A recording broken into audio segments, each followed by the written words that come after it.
1980년대 중반 서울 변두리의 한 낡은 고등학교. 회색빛 콘크리트 건물은 세월의 흔적을 고스란히 드러내고 있었고 복도 곳곳에서는 페인트가 벗겨져 있었습니다. 이곳에서 지영은 매일같이 고개를 숙이고 다녔습니다. 교실 구석 한편 점심시간이 되자 학생들이 저마다 도시락을 꺼내들기 시작했습니다. 화려한 반찬들로 가득한 도시락들이 책상 위에 펼쳐지는 가운데 지영은 조용히 자신의 가방에서 작은 도시락을 꺼냈습니다. 낡은 알루미늄 도시락 뚜껑을 열자 하얀 쌀밥 위에 빨간 김치 몇 조각이 전부였습니다. 옆자리 친구들의 도시락에는 계란말이, 멸치볶음, 나물무침, 심지어 불고기까지 들어있었습니다. 지영은 자신의 초라한 도시락을 보며 마음이 무거워졌지만 배가 고파 젓가락을 들 수밖에 없었습니다. 야, 또 김치냐? 엄마 없다고 도시락까지 불쌍하네. 미정의 날카로운 목소리가 교실 전체에 울려 퍼졌습니다. 그녀는 집안이 유복해서 늘 좋은 옷을 입고 다녔고 용돈도 많이 받아 친구들 사이에서 인기가 많았습니다. 주변 학생들의 시선이 일제히 지영에게 쏠렸습니다. 지영은 고개를 숙인 채 젓가락을 들었지만 미정은 멈추지 않았습니다. 집에 쌀은 있냐? 그니까 내 인생이 그 모양이지. 선화가 킥킥거리며 웃었습니다. 그녀는 미정의 단짝 친구로 마찬가지로 집안이 부유했습니다. 지영의 얼굴이 빨갛게 달아올랐지만 그녀는 묵묵히 입을 다물고 밥을 삼켰습니다. 김치의 짠맛이 목구멍을 따갑게 찔렀지만 눈물을 참아가며 한 숟가락씩 밥을 입에 넣었습니다. 어머니가 일찍 돌아가셔서 어쩔 수 없잖아. 지영의 앞자리에 앉은 수진이가 조용히 말했습니다. 하지만 미정은 더욱 비웃었습니다. 그래서 뭐? 그게 변명이 돼? 사는 게 힘들면 학교라도 제대로 다니던가. 맞아. 공부는 잘한다고 하더니 그게 뭐가 돼? 돈이 없으면 아무것도 못해. 선화가 거들었습니다. 지영은 실제로 전교에서 상위권에 드는 우수한 학생이었습니다. 하지만 가정 형편이 어려워 항상 위축되어 있었고 자신감도 부족했습니다. 점심시간이 끝나고 오후 수업이 시작되었습니다. 지영은 복도 한쪽 구석에 서서 장학금 신청서를 꼭 쥐고 있었습니다. 종이가 구겨질 정도로 꽉 잡힌 그녀의 손에서는 긴장감이 느껴졌습니다. 이 신청서가 승인되어야만 고등학교를 계속 다닐 수 있었습니다. 아버지는 공장에서 일하고 계셨지만 벌이가 신통치 않아 학비를 대기가 힘든 상황이었습니다.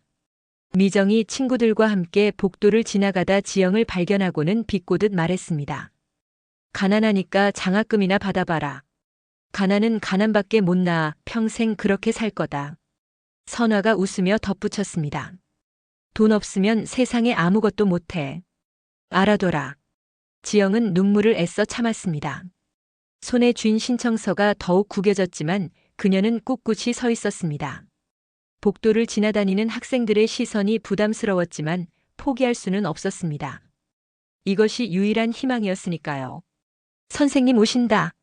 누군가가 외쳤고 미정과 선화는 재빨리 자리를 피했습니다. 지영은 혼자 남아 장학금 신청서를 들고 교무실로 향했습니다. 담임 선생님은 지영의 성적과 가정 형편을 잘 알고 계셨기에 흔쾌히 추천서를 써주겠다고 하셨습니다.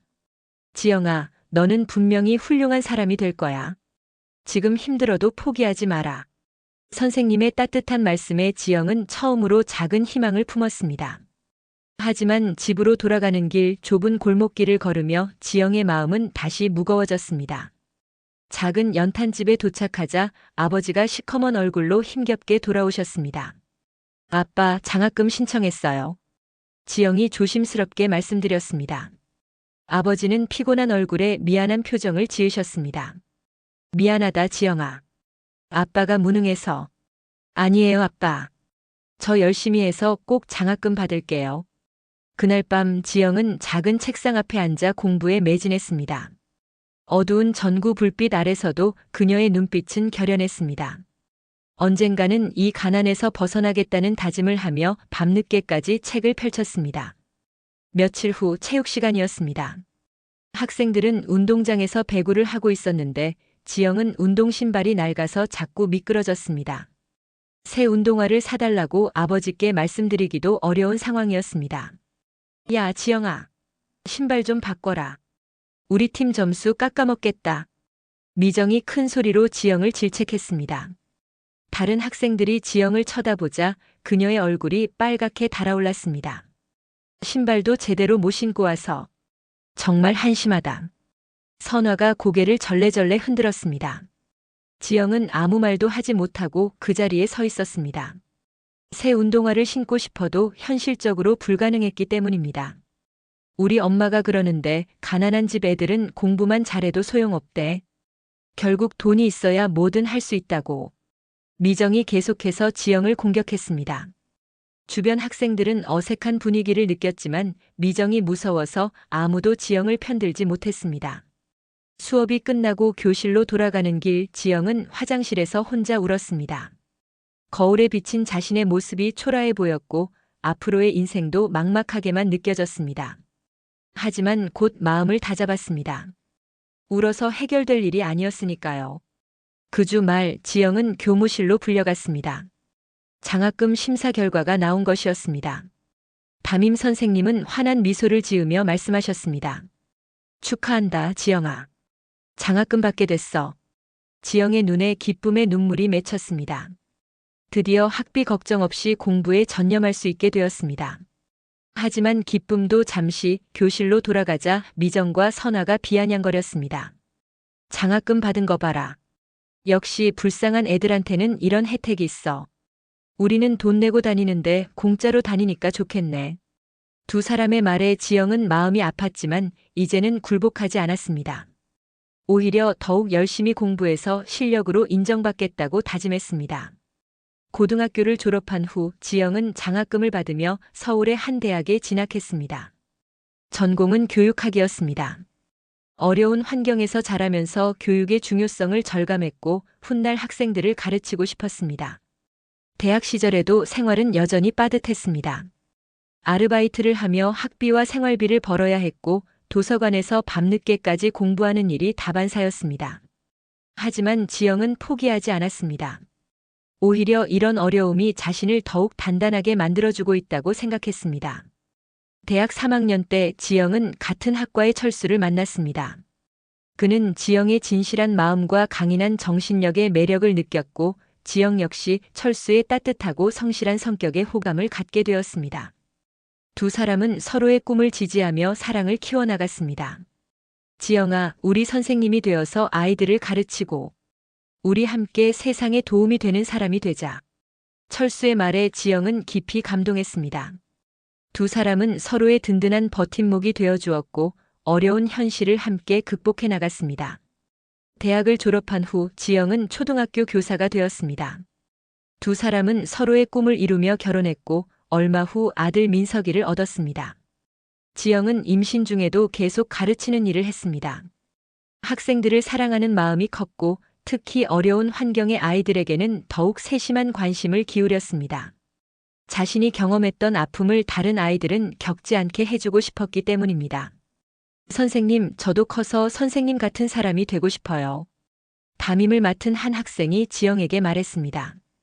그 아이 역시 한부모 가정에서 자라고 있었는데 지영의 따뜻한 보살핌을 받으며 자신감을 회복하고 있었습니다. 그래, 꿈을 포기하지 마. 내가 정말 원한다면 반드시 이룰 수 있어. 지영은 진심으로 아이를 격려했습니다. 자신의 과거를 통해 배운 것이 있다면 어떤 어려움도 극복할 수 있다는 것이었습니다. 민석은 부모님의 사랑을 듬뿍 받으며 자랐습니다. 특히 어머니 지영에게서 받은 교육은 그의 인격 형성에 큰 영향을 미쳤습니다. 지영은 민석에게 늘 남을 배려하고 겸손하게 살라고 가르쳤습니다. 민석아, 사람은 누구나 소중해. 돈이 있고 없고가 그 사람의 가치를 결정하는 건 아니야. 그럼 엄마가 어렸을 때 힘들었던 이야기 좀 더 해주세요. 민석이 호기심 어린 눈으로 물었습니다. 지영은 자신의 어려웠던 과거를 숨기지 않고 아들에게 들려주었습니다. 가난했던 학창시절, 모욕을 당했던 경험, 그리고 그것을 극복하기 위해 얼마나 노력했는지를 솔직하게 이야기했습니다. 와, 엄마 정말 대단해요. 저도 엄마처럼 강한 사람이 되고 싶어요. 민석은 어머니를 더욱 존경하게 되었습니다. 그리고 자신도 훌륭한 사람이 되어 어머니를 자랑스럽게 해드리고 싶다는 마음을 품었습니다. 고등학교 시절 민석은 전교 1등을 유지하며 모범생으로 성장했습니다. 하지만 성적이 좋다고 해서 교만하지 않았고 오히려 어려운 친구들을 도와주는 따뜻한 마음을 가지고 있었습니다. 민석아, 너는 정말 착한 아이구나. 담임 선생님이 칭찬했습니다. 민석은 성적이 부진한 친구들에게 자발적으로 공부를 가르쳐 주었고 도시락을 싸우지 못한 친구와 자신의 점심을 나누어 먹기도 했습니다. 엄마가 가르쳐 주신 대로 해요. 나누면 더 커진다고 하셨잖아요. 민석의 대답에 지영은 마음이 뿌듯했습니다. 자신이 가르친 가치관이 아들에게 제대로 전해지고 있다는 것을 느꼈기 때문입니다. 대학 입시에서 민석은 서울대학교 의과대학에 합격했습니다. 의사가 되어 많은 사람들을 치료하고 싶다는 꿈을 이루기 위한 첫걸음이었습니다. 시간이 흘러 50대가 된 지영은 수수한 옷차림으로 성형외과 입구 앞에 서 있었습니다. 깔끔하게 정리된 머리와 단정한 옷차림에서 세월의 흔적은 보였지만 그녀의 눈빛에는 여전히 온화함이 담겨 있었습니다. 손에는 작은 가방 하나를 들고 있었는데 그 안에 아들이 두고 간 물건들이 들어 있었습니다. 지영은 이제 초등학교 교감으로 승진하여 많은 후배 교사들의 멘토 역할을 하고 있었습니다. 그녀의 교육 철학과 인격은 학교 전체에 좋은 영향을 미쳤고 학부모들 사이에서도 존경받는 인물이었습니다. 교감 선생님 같은 분이 계셔서 우리 아이가 이렇게 잘 자라는 것 같아요. 학부모들이 자주 하는 말이었습니다. 지영은 여전히 어려운 환경의 학생들에게 특별한 관심을 기울였고 자신의 경험을 바탕으로 그들에게 희망을 주었습니다. 아들 민석도 의과대학을 졸업하여 젊은 성형외과 의사가 되었습니다. 특히 그는 사고나 화상으로 상처를 입은 어려운 환경의 환자들을 무료로 치료해주는 것으로 유명해졌고 잘생긴 외모와 뛰어난 실력 그리고 따뜻한 마음씨로 매스컴에서도 국민 훈남 의사로 불리며 큰 화제가 되었습니다. 가정은 화목했고 경제적으로도 안정되었습니다. 하지만 지영은 여전히 검소한 생활을 유지하며 겸손한 마음을 잃지 않았습니다. 병원 로비에 들어서자 세련된 인테리어와 고급스러운 분위기가 한눈에 들어왔습니다. 지영은 자연스럽게 접수 데스크로 향했습니다. 그녀의 걸음걸이에는 조용한 자신감이 묻어나고 있었습니다. 우리 민석이가 또 짐을 두고 갔네요. 직원분들 바쁘신데 수고가 정말 많습니다. 지영의 목소리는 부드럽고 따뜻했습니다. 접수 직원은 지영을 보자마자 환하게 웃으며 일어섰습니다. 사모님, 안녕하세요. 저번에 간식 너무 잘 먹었어요. 항상 감사합니다. 저희랑 차 한 잔 드시고 가셔요. 직원의 말에서 지영이 얼마나 직원들에게 인기가 있는지 알 수 있었습니다. 평소에 직원들을 어떻게 대했는지가 그들의 반응에서 고스란히 드러났습니다. 지영은 병원 직원들을 가족처럼 여기며 늘 따뜻하게 대했습니다. 명절마다 직접 만든 음식을 가져다 주기도 하고 직원들의 개인적인 고민을 들어주기도 했습니다. 다른 직원들도 하나둘씩 지영을 알아보고 인사를 건넸습니다. 사모님, 오늘도 오셨군요. 항상 건강하세요. 민석 원장님이 정말 좋은 어머니를 두셨네요. 직원들의 진심 어린 인사에 지영은 겸손하게 웃으며 답했습니다. 바쁜데 그럴 수 없죠. 그냥 짐만 전해주고 갈게요. 지영은 정중하게 거절했지만 그 말투에는 거만함이 전혀 없었습니다. 오히려 직원들을 배려하는 마음이 느껴졌습니다. 그녀는 가방에서 아들의 물건들을 꺼내 직원에게 건네주었습니다. 민석이가 진료 끝나면 이거 좀 전해주세요. 아마 필요할 거예요. 파일들이네요. 중요한 것 같은데 직접 가져다 주셔서 감사해요. 직원이 고마워하자 지영은 손을 흔들었습니다. 우리 민석이가 워낙 덤벙대서요. 중요한 환자 자료인데 깜빡하고 갔더라고요. 직원들은 지영의 세심한 배려에 감동했습니다. 아들을 위해서 직접 와서 물건을 전해주는 어머니의 마음, 그리고 바쁜 직원들까지 챙기는 따뜻한 마음씨가 모든 사람들에게 깊은 인상을 남겼습니다. 병원 안은 조용했지만 활기가 넘쳤습니다. 지영은 잠시 로비에 앉아 아들이 일하는 모습을 상상해 보았습니다. 어려운 환경에서도 꿋꿋이 자라준 아들이 이제는 멋진 의사가 되었다는 사실이 그녀의 마음을 뿌듯하게 했습니다. 과거의 고통스러운 기억들이 스쳐 지나갔지만 지영은 더 이상 그 기억들에 얽매이지 않았습니다. 오히려 그 시련들이 자신을 더욱 단단하게 만들어 주었고 아들에게도 올바른 가치관을 심어줄 수 있게 해주었다고 생각했습니다. 가난했던 시절, 모욕을 당했던 시절이 있었기에 지금의 행복이 더욱 소중하게 느껴졌습니다.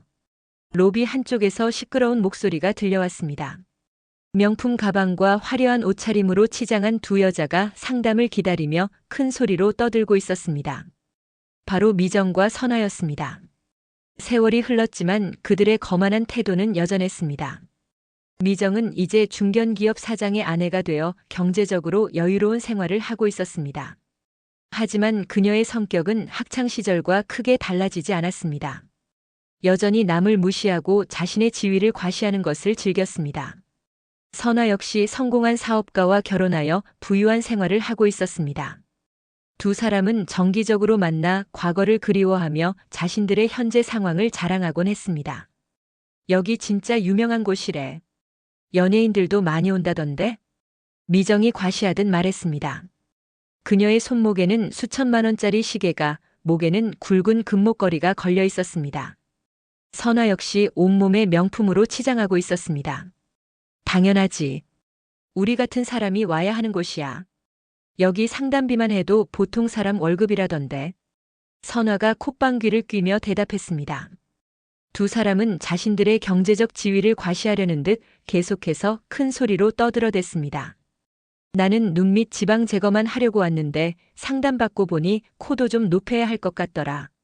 맞아, 나도 이참에 몇 군데 손보려고. 돈이야 뭐 우리한테는 문제 없잖아. 두 사람의 대화는 점점 더 큰 소리가 되어갔습니다. 다른 환자들이 불편한 시선을 보냈지만 그들은 전혀 개의치 않았습니다. 그때 미정이 조용히 앉아있는 지영을 발견했습니다. 처음에는 잘 알아보지 못했지만 자세히 보자 분명히 학창시절의 그 지영이었습니다. 미정은 눈을 휘둥그레 뜨며 선아를 쿡쿡 찔렀습니다. 어머, 저건 지영 아니야? 선아도 지영을 바라보더니 놀란 표정을 지었습니다. 하지만 곧 비웃음을 터뜨렸습니다. 쥐구멍에도 벼뜰날이 생겼나? 이 병원엔 왜 왔대? 두 사람의 목소리가 점점 커졌습니다. 로비에 있던 다른 환자들도 시선을 돌려 이쪽을 바라보기 시작했습니다. 지영은 조용히 앉아 있었지만 미정과 선화는 계속해서 그녀를 향해 말을 던졌습니다. 야, 지영아. 정말 너 맞지? 이런 데서 보다니 신기하네. 미정이 큰 소리로 말했습니다. 지영은 고개를 들어 두 사람을 바라보았습니다. 수십 년이 흘렀지만 여전히 같은 모습이었습니다. 화려한 외모와 거만한 태도가 그대로였습니다. 안녕하세요. 지영이 정중하게 인사했습니다. 하지만 미정과 선화는 지영의 예의 바른 태도를 오히려 비웃었습니다. 야, 말투 좀 봐. 아직도 그 모양 그 꼴이네. 선화가 킥킥거리며 웃었습니다. 그런데 여기는 왜 왔어? 설마 성형수술 받으러 온 건 아니겠지? 미정이 의심스러운 눈으로 지영을 훑어보았습니다. 아, 맞다. 직원들이랑 얘기하는 거 봤는데 여기서 청소하나 보다. 미정이 갑자기 깨달았다는 듯이 큰 소리로 말했습니다. 로비에 있던 사람들의 시선이 더욱 집중되자 선화도 거들었습니다. 그래도 그렇지 손님 있는 시간에 청소하는 사람을 이런 고급 성형외과에 들이나? 두 사람은 지영이 이곳에서 청소를 하는 것으로 단정지었습니다. 과거의 편견이 그대로 이어져 지영을 여전히 가난하고 하찮은 존재로 여기고 있었습니다. 미정과 선화의 목소리는 점점 더 커져갔습니다. 로비에 있던 다른 환자들이 불편한 기색을 보이기 시작했지만 두 사람은 전혀 개의치 않았습니다. 오히려 더욱 적극적으로 지영을 조롱하기 시작했습니다. 지영아, 그런데 나이도 이제 많은데 아직도 청소일 해? 다른 일은 못 구하겠어? 미정이 가식적인 걱정 어린 목소리로 말했습니다. 하지만 그 속에는 명백한 조롱의 의미가 담겨 있었습니다. 요즘 청소하는 사람들도 많이 배워야 한다던데. 너는 고등학교는 졸업했지? 선화가 킥킥거리며 덧붙였습니다. 두 사람은 마치 지영이 교육도 제대로 받지 못한 채 살아온 것처럼 여기고 있었습니다. 여기 상담비가 얼마인지 알긴 하니? 미정이 지영을 향해 도전적으로 말했습니다. 그녀의 목소리에는 명백한 우월감이 섞여 있었습니다. 한 번 상담받는데 100만 원은 기본이야. 아마 내 한 달 월급보다 훨씬 비쌀걸? 선아가 과장된 표정을 지으며 덧붙였습니다. 지영은 여전히 조용히 앉아 있었지만 두 사람은 더욱 거침없이 말을 이어갔습니다. 그런데 생각해보니 내가 여기 와서 뭘 하려고? 청소도 아니고 상담받을 돈도 없을 텐데. 아, 혹시 우리 보러 온 거야? 성공한 동창들이 어떻게 사는지 구경하러? 미정의 말에 선아가 박수를 치며 웃었습니다. 맞아. 우리는 이제 이런 고급 병원에서 성형수술도 받고 넌 아직도 청소나 하고. 정말 인생이 참 다르게 흘러가네. 두 사람의 웃음소리가 로비 전체에 울려 퍼졌습니다. 접수 직원들이 불편한 표정을 지었지만 미정과 선아는 아랑곳하지 않았습니다. 야, 지영아. 그래도 우리 동창인데 인사는 해야 하는 거 아니야? 미정이 큰 소리로 지영을 불렀습니다. 하지만 지영은 여전히 조용히 앉아만 있었습니다. 아, 말하기도 부끄러워? 아니면 우리가 너무 잘 살아서 기가 죽었나? 선아가 비웃으며 말했습니다. 그나저나 청소하는 사람이 이런 고급 의료진에 앉아 있으니까 분위기가 이상하네. 미정이 노골적으로 불쾌감을 드러냈습니다. 맞아, 우리 같은 진짜 손님들이 있는데 말이야. 직원분들 청소하는 분은 따로 대기하는 곳이 있는 거 아닌가요? 선아가 접수 직원을 향해 말했습니다. 직원들은 당황스러운 표정을 지었지만 지영에 대한 예의를 지키며 대답하지 않았습니다. 우리는 시간이 정말 소중하거든요. VIP 고객이니까 우선 상담 좀 해주세요. 미정이 거만하게 말했습니다. 그래요. 우리는 진짜 돈 내고 받는 고객이니까. 청소하는 분 때문에 기다릴 수는 없잖아요. 두 사람은 자신들의 경제력을 과시하며 지영을 무시했습니다. 로비에 있던 다른 환자들이 불편해하며 자리를 옮기기 시작했지만 그들은 전혀 개의치 않았습니다. 그런데 정말 신기하다. 우리 같은 동창이 이렇게 다른 인생을 살고 있다니. 미정이 감탄조로 말했습니다. 학창 시절부터 봤을 때 넌 공부는 좀 했는데 결국 이 모양이네. 역시 가난한 집에서 태어나면 평생 가난하게 사는 거야. 선화의 말이 끝나기도 전에 미정이 끼어들었습니다. 그때도 김치 도시락 싸와서 혼자 쪼그리고 먹던 게 생각나네. 지금도 도시락 싸와서 먹어? 아, 그래도 일자리가 있는 게 어디야. 이 나이에 청소라도 할 수 있으니까 다행이지. 두 사람의 비웃음이 계속되자 지영은 마침내 입을 열었습니다. 그때 일이 기억은 나나 보네. 지영의 차분한 목소리에 미정과 선아가 잠시 멈췄습니다. 예상했던 반응과 달리 지영이 당황하거나 화를 내지 않자 약간 어리둥절했습니다. 그럼 그렇지. 그때 그 모습이 너무 인상적이어서 어떻게 잊겠어. 미정이 다시 비웃음을 지었습니다. 그런데 지금도 별로 달라진 게 없네. 여전히 초라하고. 선아도 거들었습니다. 하지만 지영의 표정은 여전히 평온했습니다. 오히려 두 사람을 바라보는 그녀의 눈빛에는 연민 같은 것이 스며들어 있었습니다. 그 순간 병원 안쪽 문이 열리면서 정장을 말끔하게 차려입은 젊은 남자가 나타났습니다. 키가 크고 단정한 외모에 자신감 넘치는 걸음걸이가 인상적이었습니다. 그의 얼굴에는 지영과 닮은 온화함과 지적인 느낌이 동시에 배어 있었습니다. 원장님, 어서 오세요.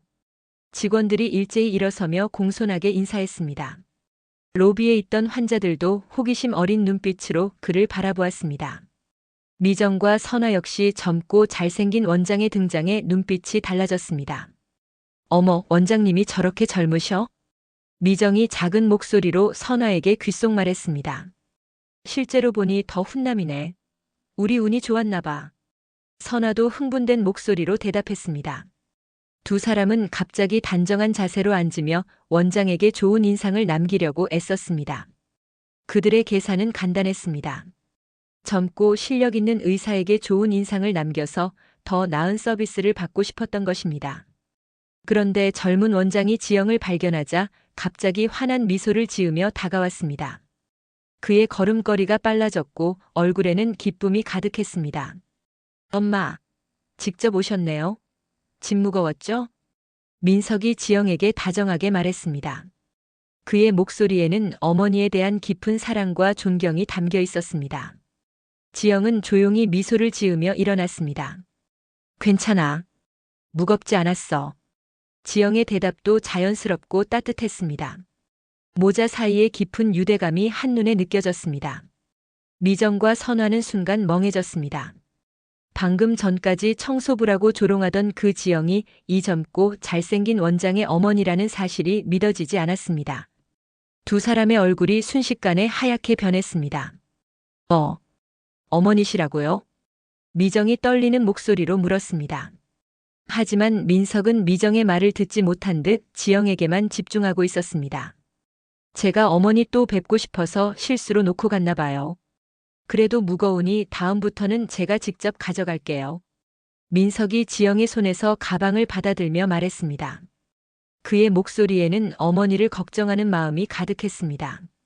아니야, 괜찮다. 나도 나올 일이 있었어.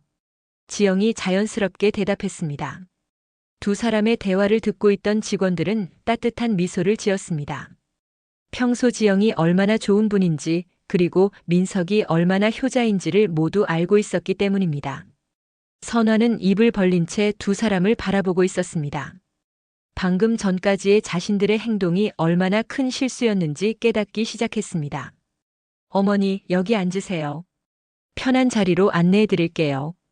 민석이 지영을 더 편한 자리로 안내하려고 했지만 지영은 고개를 저었습니다. 아니야, 나는 갈 거야. 너 바쁘잖아. 그럼 제가 차까지 모셔다 드릴게요. 민석의 배려 깊은 말에 지영은 따뜻한 미소를 지었습니다. 미정과 선화는 이 모든 상황을 믿을 수 없다는 표정으로 바라보고 있었습니다. 그들이 그토록 무시하고 조롱했던 지영이 바로 이병헌 원장의 어머니였다니 이보다 더 큰 충격은 없었습니다. 미정과 선화는 급하게 자리에서 일어났습니다. 방금 전까지의 거만한 태도는 온데간데 없고 두 사람의 얼굴에는 당황과 공포가 뒤섞여 있었습니다. 손에 쥔 명품 가방이 떨리고 있을 정도였습니다. 어머, 민석 원장님. 미정이 떨리는 목소리로 말을 시작했습니다. 평소의 당당함은 사라지고 쥐 죽은 듯한 목소리가 나왔습니다. 어머님이셨군요. 정말 몰라봬서 죄송합니다. 미정의 말이 끝나기도 전에 선화가 황급히 끼어들었습니다. 사모님, 저희가 정말 신뢰를 많이 했습니다. 선화는 거의 외치다시피 말했습니다. 온몸이 떨리고 있었고 얼굴은 창백해져 있었습니다. 방금 전까지 청소부라고 조롱했던 상대가 이병헌의 원장 어머니라니 이보다 더 큰 굴욕은 없었습니다. 하지만 잠시 후 두 사람은 금세 태세를 바꿨습니다. 부끄러워하기보다는 오히려 이 상황을 자신들에게 유리하게 활용하려는 모습을 보였습니다. 저 사실 오래전부터 여기 시술 받고 싶었거든요. 선화가 갑자기 밝은 목소리를 내려고 애썼지만 목소리는 여전히 떨리고 있었습니다. 눈, 코, 입 싹 다 좀 해주세요. 제발이요. 거의 애걸하는 목소리였습니다. 평소의 고압적인 태도와는 정반대였습니다. 미정도 급하게 거들었습니다. 저도요, 마찬가지예요. 원장님 실력이 너무 유명해서. 그래서 여기까지 온 거거든요. 미정이 억지로 웃음을 지으려 했지만 그 웃음은 매우 부자연스러웠습니다. 어머님, 이분들이 누구시죠? 민석이 미정과 선화를 바라보며 물었습니다. 그의 목소리는 여전히 정중했지만 뭔가 이상한 분위기를 감지한 듯 보였습니다. 학창시절 동창생들이야. 지영이 간단하게 대답했습니다. 그녀의 목소리는 여전히 차분했습니다. 맞아요. 우리 지영이랑 동창이에요. 미정이 갑자기 밝은 목소리로 말했습니다. 마치 오랫동안 친했던 친구인 것처럼 연기하기 시작했습니다. 정말 오랜만에 만났는데 이렇게 훌륭한 아들을 두셨다니 너무 자랑스러워요. 선화도 급하게 거들었습니다. 방금 전까지의 조롱과는 정반대로 이제는 지영을 치켜 세우기 시작했습니다. 학창시절부터 지영이는 정말 똑똑했거든요. 역시 그 어머니의 그 아들이네요. 미정이 과장된 칭찬을 늘어놓았습니다. 두 사람은 이제 자신들이 지영과 얼마나 가까운 사이인지 어필하려고 애쓰고 있었습니다. 하지만 민석은 두 여자의 급격한 태도 변화를 예리하게 관찰하고 있었습니다. 사실 그는 진료실에서 일을 하던 중 로비에서 들려오는 시끄러운 소리를 모두 듣고 있었습니다. 어머니를 향한 조롱과 모욕적인 말들이 진료실 안까지 들려왔던 것입니다. 민석은 모른 척하며 차분한 어조로 직원들에게 물었습니다. 이분들이 어머니께 무례했습니까? 민석의 목소리는 차분했지만 그 안에는 이미 모든 것을 알고 있다는 확신이 담겨 있었습니다. 그의 눈빛에는 날카로움이 스며들어 있었습니다. 미정과 선화의 얼굴이 순간 하얗게 변했습니다. 아니에요. 무슨 말씀을? 미정이 황급히 부인하려 했지만 접수 직원 중 한 명이 앞으로 나섰습니다. 네, 원장님. 로비에서 공개적으로 모욕했습니다. 직원의 담담한 증언에 로비의 공기가 얼어붙었습니다. 다른 직원들도 고개를 끄덕였습니다. 사모님을 청소부라고 하시면서 계속 조롱하셨어요. 그리고 여기서 청소하는 사람을 고급 성형외과에 들이냐며 불쾌감을 표현하셨습니다. 또 다른 직원이 구체적으로 설명했습니다. 상담비가 얼마인지 아냐며 무시하시고 얼굴 전체를 다 고쳐야 한다고 조롱하셨어요. 목소리가 너무 커서 다른 환자분들까지 불편해하셨습니다. 세 번째 직원이 덧붙였습니다.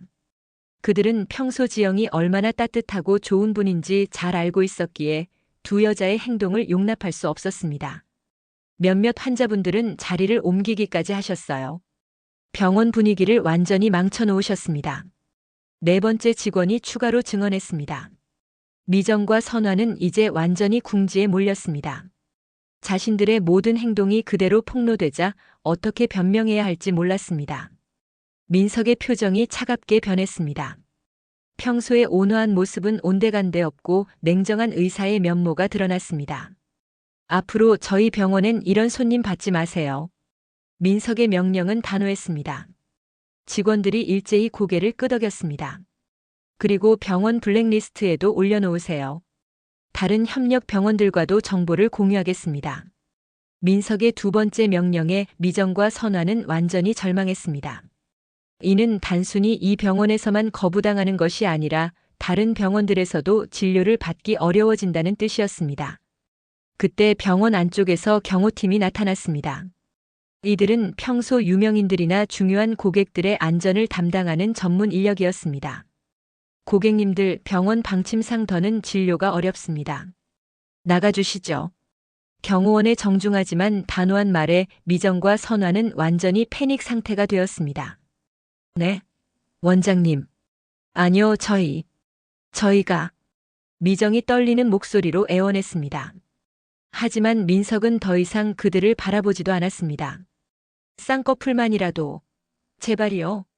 선화가 거의 울먹이며 소리쳤습니다. 하지만 경호원들은 이미 두 사람을 로비 밖으로 안내하기 시작했습니다. 명품으로 치장했던 두 사람의 모습이 초라해 보였습니다. 원장님, 저희 정말 반성했어요. 한 번만 기회를 주세요. 미정이 마지막으로 외쳤지만 민석은 돌아보지도 않았습니다. 대신 어머니인 지영에게 다가가 부드럽게 말했습니다. 어머니 괜찮으시죠? 이런 일로 상처받지 마세요. 지영은 아들의 손을 가볍게 잡으며 조용히 미소를 지었습니다. 그녀의 얼굴에는 평온함이 가득했습니다. 괜찮다. 너무 과하게 하지는 마라. 지영의 말에는 여전히 관용이 담겨 있었습니다. 하지만 민석은 고개를 저었습니다. 어머니를 모욕한 건 용서할 수 없어요. 로비 밖에서 미정과 선화의 울음소리가 들려왔지만 병원 안의 분위기는 이미 평온을 되찾고 있었습니다. 직원들은 모두 후련한 표정을 지었습니다. 사모님 안쪽으로 들어가시죠. 한 직원이 지영을 안내했습니다. 지영은 직원의 안내를 받으며 조용히 병원 안으로 들어갔습니다. 그녀의 걸음걸이는 여전히 우아하고 품격이 있었습니다. 뒤에서 울상이 된 얼굴로 쫓겨나는 미정과 선화의 모습과는 완전히 대조적이었습니다. 두 사람은 병원 밖에서 서로를 원망하며 다투기 시작했습니다. 다 너 때문이야. 왜 그렇게 큰 소리로 떠들었어? 뭐? 너도 똑같이 했잖아. 누가 먼저 시비 걸었는데. 하지만 이미 늦었습니다. 그들의 명품 가방과 화려한 치장도 지금은 아무 의미가 없었습니다. 병원 안에서 직원들이 작은 목소리로 대화를 나누었습니다. 사모님은 늘 수수하시지만 우리는 다 알아. 진짜 품격이 뭔지. 맞아요. 돈이 많다고 품격이 생기는 게 아니죠. 그분들 보세요. 겉은 번지르르 해도 속은 그 모양이니까. 사모님은 항상 우리를 가족처럼 대해주시는데. 민석은 어머니를 안내하며 말했습니다. 어머니, 오늘은 제가 저녁 만들어 드릴게요. 아버지도 일찍 들어오신다고 하셨거든요. 괜찮다. 너무 신경 쓰지 마라. 지영이 아들의 어깨를 가볍게 두드렸습니다. 그녀의 마음은 이미 평온했습니다. 오히려 이런 일을 통해 아들이 올바른 가치관을 가지고 있다는 것을 확인할 수 있어서 기뻤습니다. 며칠 후 미정과 선화는 다른 성형외과를 찾아갔지만 번번이 거절당했습니다. 의료계는 생각보다 좁았고 민석의 영향력은 그들이 상상했던 것보다 훨씬 컸습니다. 더군다나 그들의 행동은 이미 의료계 내에서 소문이 나 있었습니다. 이상하네. 왜 어디서도 받아주지 않는 거야? 미정이 답답해하며 말했습니다. 이미 5번째 병원에서 거절당한 후였습니다. 분명히 그 지영이 뭔가 했을 거야. 어떻게 우리가 이런 취급을 받아야 해? 선화도 분노했습니다. 하지만 그들은 자신들의 잘못을 인정하려 하지 않았습니다. 한편 지영은 평소와 다름없이 학교에서 교감으로서의 일에 충실했습니다. 그날도 어려운 환경의 한 학생을 상담하고 있었습니다. 선생님, 저희 집이 너무 가난해서 친구들이 놀려요. 초등학교 6학년인 수연이가 눈물을 글썽이며 말했습니다. 수연아, 선생님도 어릴 때 그런 경험이 있단다. 지영이 따뜻한 목소리로 말했습니다. 정말요? 그럼 어떻게 하셨어요? 포기하지 않았어. 그리고 지금 이렇게 선생님이 되었지. 가난은 평생 지속되는 게 아니야. 내 노력과 꿈이 더 중요해. 지영의 말에 수연이의 눈빛이 밝아졌습니다. 저도 커서 선생님 같은 사람이 되고 싶어요. 그래, 분명히 될 수 있을 거야. 지영은 수연이의 머리를 쓰다듬어 주었습니다. 자신이 겪었던 아픔이 이제는 다른 사람들에게 희망을 주는 힘이 되고 있었습니다. 그날 저녁 지영의 가족이 모두 모여 저녁 식사를 했습니다. 민석이 직접 만든 음식이 식탁에 차려졌고 철수도 일찍 들어와 가족과 시간을 보내고 있었습니다. 저번에 병원에서 무슨 일이 있었다면서? 철수가 물었습니다. 민석이 간략하게 상황을 설명했습니다. 엄마를 모욕한 사람들을 그냥 둘 수는 없었어요. 잘했다. 하지만 너무 과하게 하지는 마라. 철수가 아들의 어깨를 두드렸습니다. 어머니는 어떻게 생각하세요? 민석이 지영을 바라보았습니다. 그 친구들도 나름의 상처가 있을 거야. 돈이 있다고 해서 행복한 건 아니니까. 지영의 말에 가족들은 감동했습니다. 그녀는 자신을 모욕한 사람들에게도 여전히 이해하려는 마음을 가지고 있었습니다. 엄마는 정말 대단해요. 저라면 절대 용서하지 못했을 텐데. 용서하는 게 아니야. 그냥 그 사람들이 불쌍할 뿐이지. 지영이 미소를 지었습니다. 돈으로 행복을 살 수 있다고 생각하는 사람들이야말로 진짜 가난한 거야. 창밖으로 석양이 지고 있었습니다. 지영은 긴 여정을 되돌아보았습니다. 어려웠던 학창시절, 모욕을 당했던 순간들, 그리고 그것을 극복해온 시간들. 결국 그 모든 것이 자신을 더 강하고 지혜로운 사람으로 만들어 주었습니다. 가난했던 과거는 더 이상 부끄러운 기억이 아니었습니다. 오히려 자신의 가장 큰 자산이 되었습니다. 지영의 삶이 증명해낸 진리였습니다. 진정한 아름다움과 품격은 돈이나 외모가 아닌 마음에서 나오는 것이었습니다. 그리고 어떤 어려움도 올바른 마음가짐과 끊임없는 노력으로 극복할 수 있다는 것을, 어떤 상황에서도 포기하지 말고 어떤 성공을 거두어도 겸손함을 잃지 말며 무엇보다 다른 사람을 존중하는 마음을 가지는 것. 그것이 지영이 우리에게 남긴 가장 소중한 유산이었습니다. 진정한 아름다움은 시간이 지나도 변하지 않으며 오히려 더욱 깊어지고 많은 사람들의 마음을 움직이는 힘이 됩니다. 지영의 삶이 바로 그것을 보여준 완벽한 증명이었습니다.